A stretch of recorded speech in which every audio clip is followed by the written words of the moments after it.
जब हम आंखें बंद करते हैं तो हम अपने अंदर आत्मा की गहराइयों में जाने की कोशिश करते हैं। तो क्या हमें अपने असली मकसद का पता होता है?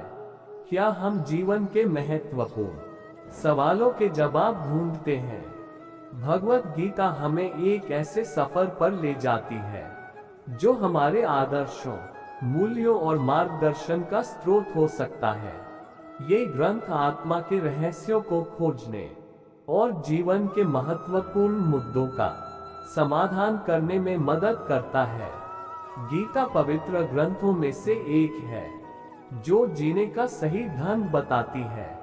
गीता जीवन में धर्म, कर्म और प्रेम का पाठ पढ़ाती है।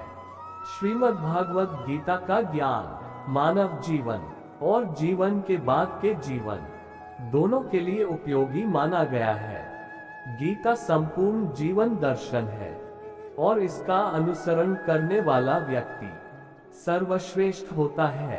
इस वीडियो में आप जीवन में महत्वपूर्ण और बेहतर निर्णय लेने के लिए भगवान श्री कृष्ण की शिक्षाओं के बारे में जानेंगे, तो वीडियो को ध्यान से अंत तक अवश्य सुने। नमस्कार दोस्तों, आपका स्वागत है अपने चैनल सीकेस वॉइस पर। और वीडियो शुरू करने से पहले सच्चे मन से कमेंट बॉक्स में जय श्री कृष्णा अवश्य लिखें। आइए जानते हैं भगवान श्री कृष्ण की कुछ प्रमुख शिक्षाएं जिससे मनुष्य का जीवन बदल सकता है। श्रीमद् भगवत गीता का ज्ञान आपकी सारी व्यर्थ की चिंताओं को समाप्त कर सकता है। कुरुक्षेत्र के मैदान में जब दुश्मनों की सेना युद्ध के लिए तैयार थी, तब श्री कृष्ण ने अर्जुन को जो भी ज्ञान दिया वो दुनिया का श्रेष्ठ ज्ञान में से एक है। गीता की उत्पत्ति युद्ध के मैदान में हुई थी। जीवन की अच्छी बातें तनाव और दबाव में ही होती हैं। अगर आप दिमाग को शांत रखने की कोशिश करेंगे तो कठिन समय में भी आप अच्छा परिणाम पा सकते हैं। गीता का ज्ञान मन की हर परेशानी और अशांति को नष्ट कर देता है। गीता में भगवान कृष्ण ने अर्जुन से कहा कि व्यक्ति को बिना आसक्ति के अपने कर्तव्यों का पालन करना चाहिए और परिणाम को कृतज्ञतापूर्वक स्वीकार करना चाहिए। भविष्य में क्या होगा ये सोचे बिना अपना कर्तव्य निभाना चाहिए और वर्तमान में जीना चाहिए, तभी तनाव मुक्त जीवन जीना चाहिए। याद रखिए, आप पूरे के पूरे इंसान हैं। समझदारी, संयम और कुशलता से भरे इंसान। आपका मन जब भी कोई की तरह अलग अलग बातों पर आपको परेशान करने लगे, तब अपने मन को भी प्यार से समझाइए और शांत कर लीजिए। बस अपने ऊपर विश्वास रखिए कि आप कभी अपना बुरा नहीं होने देंगे। श्री कृष्ण ने कहा कि लाभ हानि, सुख दुख में समभाव से व्यवहार करो। जब हम उस प्रकार का संतुलित दिमाग रखने में सक्षम होते हैं तो हमारे पास योग होता है। अंत में श्री कृष्ण ने हमें पूरी तरह से उनके प्रति समर्पण करने और अपने पाप की चिंता न करने के लिए कहा। वह हमें इन सब से मुक्ति दिलाएगा। सभी नकारात्मक प्रवृत्तियों, अस्वस्थ विचारों, चिंता और चिंताओं से छुटकारा पाने के लिए व्यक्ति को पूरी तरह से उच्च शक्ति के प्रति समर्पण करना चाहिए, जिसका अर्थ है बिना किसी संदेह और संदेह के अपने दिमाग को दिव्य चेतना के प्रवाह के लिए खोलना। आवश्यक मार्गदर्शन स्वतः ही प्राप्त हो जाएगा। जीवन में सफलता हासिल करने के लिए आपकी सोच दूरदर्शी होनी चाहिए। इसके साथ ही जीवन में आने वाली विकट परिस्थितियों का आकलन करना भी आपको आना चाहिए। जीवन में हार जीत लगी रहती है, लेकिन सफलता सिर्फ उसी व्यक्ति को मिलती है जो अपनी गलतियों और हार से सीख लेकर आगे बढ़े। हार कर निराश होना किसी भी समस्या का हल नहीं है। किसी भी परिस्थितियों से लड़ने के लिए उसके लिए एक बेहतर रणनीति बनाना बहुत जरूरी है। बिना रणनीति के आप हर मोर्चे पर कामयाब नहीं हो पाएंगे। यदि पांडव भी श्री कृष्ण द्वारा बनाई गई रणनीति का पालन नहीं करते तो शायद कौरवों के खिलाफ हुए युद्ध में उन्हें जीत नहीं मिलती। जीवन में सफल बनने के लिए व्यर्थ की चिंता के साथ साथ भविष्य के बारे में भी नहीं सोचना चाहिए। हमें हमेशा अपने वर्तमान को बेहतर बनाना चाहिए। यदि आप अपने वर्तमान को संवार लेते हैं तो आपका भविष्य अपने आप ही बेहतर बन जाएगा। इसके अलावा जीवन में कभी भी अनुशासनहीन नहीं होना चाहिए। भगवद गीता में भगवान श्री कृष्ण कहते हैं, मन का बेचैन होना उसका स्वभाव है। हमारे मन को लगता है कि अगर वह अलग अलग बातों के बारे में सोचता रहेगा तो हमें आने वाली हर मुश्किल और मुसीबत से बचा लेगा, पर ऐसा होता नहीं है। हम अपने जीवन का काफी अधिक समय सोच विचार करके परेशान होने में निकाल देते हैं। भगवान श्री कृष्ण कहते हैं कि मन का ये स्वभाव बदलना मुश्किल जरूर है, असंभव नहीं। अच्छा, अब आप एक बात बताएं, क्या आप कोई को कह सकते हैं कि वो कांव कांव की आवाज ना करे, या फिर क्या आप किसी मेढक को कह सकते हैं कि वह पानी देखते ही ऊंची छलांग ना मारे? हमारे मन का भी कुछ ऐसा ही है। जीवन में कुछ भी होता है, अच्छा या बुरा, हमारा मन उस पर कांव कांव कांव करने लगता है। कांव कांव से मेरा मतलब है चिंता करना, व्याकुल होना।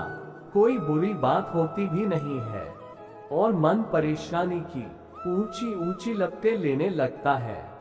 कभी कभी तो मुझे ऐसा लगता है कि हम में से कई लोग सिर्फ परेशान होने के लिए जीते हैं। सारी परेशानी, पीड़ा, दुविधा अक्सर हमारी मन की बनाई हुई कहानियां होती हैं।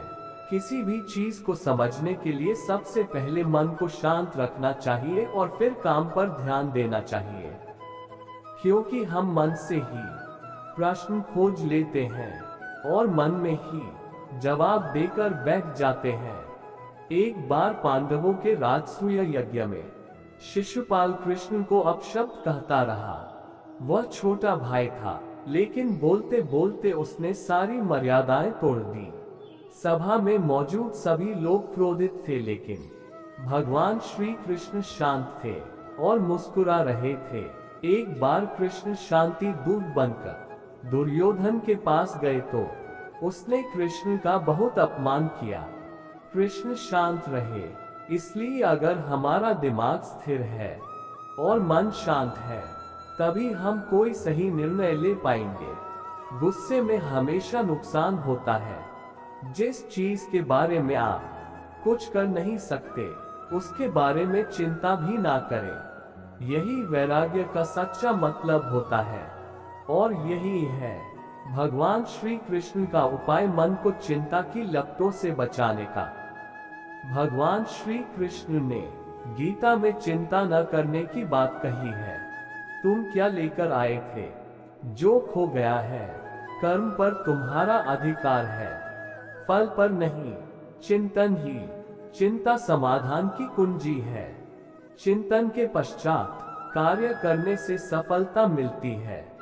चिंता मनुष्य का एक गंभीर विकार है। यह मनुष्य को अंदर ही अंदर जलाती है। ये किसी समस्या का समाधान नहीं है।